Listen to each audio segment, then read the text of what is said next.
I thought, is that Jimmy trolling or is that Jimmy serious? If you're not on the court playing against Boston or on the court playing against the New York Knicks, you should keep your mouth shut in your criticism of those teams. What will fix it? What do you want to see happen to fix it?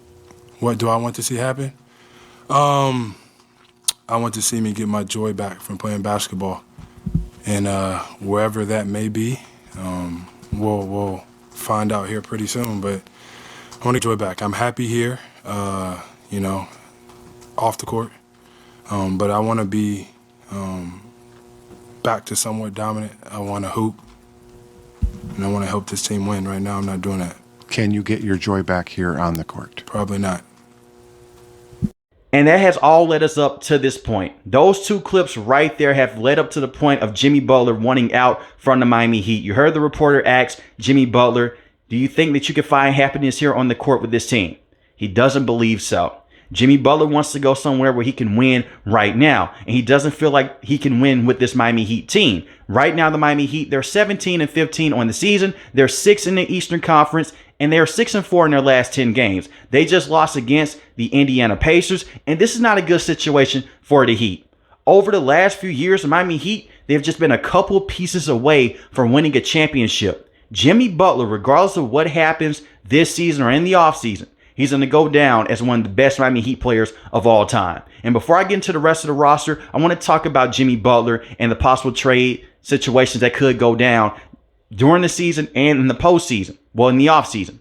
Jimmy Butler has helped this team go to 2 finals in the last 5 years and an Eastern Conference Finals appearance.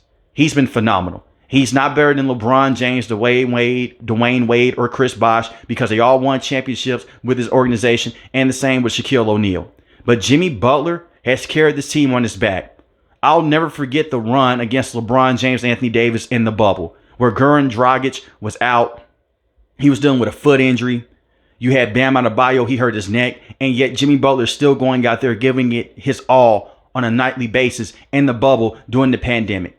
And just a few years later, he gets them back to the finals against the Denver Nuggets. Jimmy Butler has been phenomenal. You can say what you want to say about him in the regular season. In the regular season, he's not a bad player. He is still one of the best players to have in the regular season.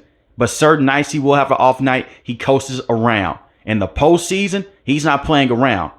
He's been one of the best players in the postseason in the last 5 years. The problem that I have with this Miami Heat team, and with me being a Heat fan, is very frustrating. When you go out there and you see the team do nothing to bring in more help with Jimmy Butler.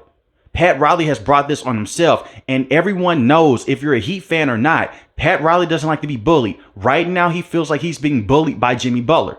That's why he came out a couple of days ago and said, hey, we're not trading Jimmy Butler. He's going to stay with this team. He has a player option for $55 million next season. He could pick that option up, or he can walk away and go to a different team.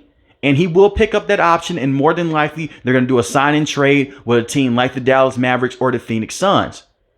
But the problem with that is this: Pat Riley deserves majority of the blame. They tried to bring in Damian Lillard. That did not work down.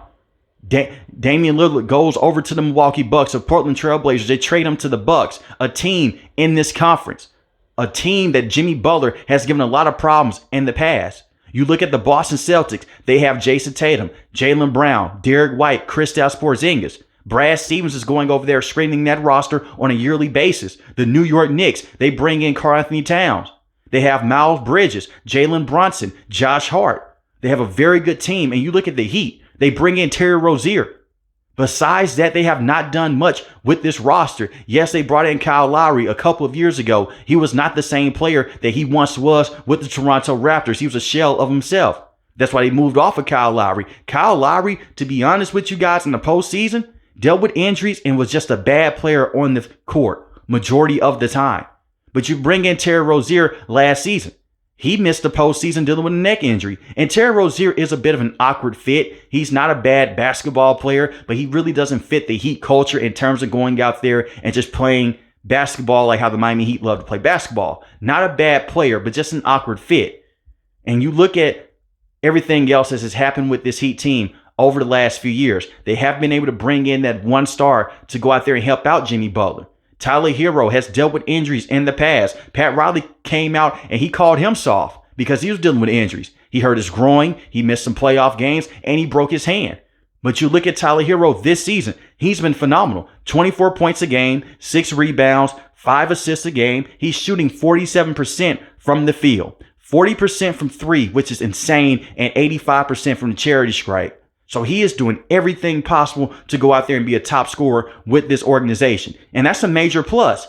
With all the drama that's going on right now with Jimmy Butler and him missing games and him being basically iced out in the fourth quarter and the Heat not playing him, Tyler Herro has picked up the slack. Bam Adebayo, on the other hand, not so much. This has been a very underwhelming year offensively for Bam Adebayo. We have a long ways to go this season, but Bam Adebayo has been a better offensive player in the past. This season, not so much. He is still one of the best defensive players in the NBA, but the offensive production has to step up over the next course of this season.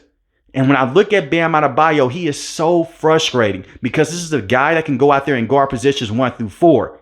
He's not really a true 5. He's a power forward. And Pat Riley knows that, but yet they did not go out there and bring in another big to help out Bam Adebayo. And I've seen Bam Adebayo go out there and put out good minutes against Jokic and Joel Embiid and Anthony Davis, but he can't consistently do it for an entire game, let alone an entire series. And it has crushed his Heat team over and over again. That's why the Boston Celtics went out there and made a trade to bring in Kristaps Porzingis. So when I look at Jimmy Butler, he has done so many good things for this organization, and it's sad that it has come to this point because even though they were dealing with a lack of talent, you still have an amazing head coach who is the best coach in the NBA. You have a team that has been to the finals, that has overachieved because of Heat culture, grit, and determination. But that culture can only get you so far. And we have seen that year in and year out with the Miami Heat. But Pat Riley, his feet has not been held to the fire. This reminds me so much of the Dwayne Wade situation many years ago. When we thought Dwayne Wade was going to go out there and be a Miami Heat for life, the man walked away and he went to the Chicago Bulls. Now, ultimately, he did come back to the Miami Heat. They traded him to the Cleveland Cavaliers, the Bulls did, and then he came back to the Heat for one last run. It was amazing to see. But that's the type of general manager Pat Riley is. And I do feel like Pat Riley is behind his prime in terms of going out there and making the big free agent moves, in terms of going out there and making the big time trades. They haven't done that. Jimmy Butler's best players on this team, besides Tyler Herro and Bam Adebayo, have been Caleb Martin, Duncan Robinson, Gabe Vincent, all guys that have been undrafted. And Eric Spoelstra pushes them into the system and they look very good. But it's only so much you can do with undrafted guys. They can only get you to a certain point. At the end of the day, the NBA is a talent-driven league. Yes, coaching matters a lot, but Eric Spoelstra deserves a lot of credit for going out there and getting those undrafted guys prepared to make postseason runs, championship type of runs with Jimmy Butler. And Jimmy Butler has been the sole reason because of that, especially on the court. Bam Adebayo, every single night, he's not going to give you 20 to 25 points a game. It's going to be certain games where Bam Adebayo may only give you 15 to 18 points a matchup. And your best scoring help would be a Tyler Herro. And like I mentioned earlier in the video, he has dealt with injuries. When I look at the Heat right now, you do have Ware. He's a solid player, but that's not going to push the needle for Jimmy Butler. That's not going to push him out there to say, you know what, we're going to make another finals run. When I look at the Eastern Conference right now, the conference isn't tough in terms of just being from top to bottom. They're top heavy as hell with the Boston Celtics, Cleveland Cavaliers, and the Orlando Magic. Those are all better teams right now that are better than the Miami Heat. And yes, you do have to worry about the Miami Heat with or without Jimmy Butler in the postseason. Don't get me wrong, because of the coaching with Eric Spoelstra. But the talent that those teams have, they're just better. And the same with the Milwaukee Bucks. They have Damian Lillard, Giannis, and they have Chris Middleton. And Brook Lopez is still a stretch big that's going to give the Miami Heat a lot of problems. I would love to see Jimmy Butler go out there and win a championship for the Heat, but I don't think that it's going to happen. And I do not believe they will trade Jimmy Butler this season. I think that Pat Riley is that petty. It may happen because the NBA is so unpredictable. We've seen so many different moves over the last decade with stars moving around like James Harden, Kyrie Irving, and Kevin Durant. So anything can happen. But I think the best fit for Jimmy Butler, personally, for me, would be the Dallas Mavericks. But they have to gut They have the gut majority of their roster, especially on the bench. The Miami Heat are going to be asking for a lot for Jimmy Butler. And this is also a problem here because many people may say he can go to the Golden State Warriors. They can get Jonathan Kuminga, Andrew Wiggins. Sure, but Jimmy Butler still wants that contract extension.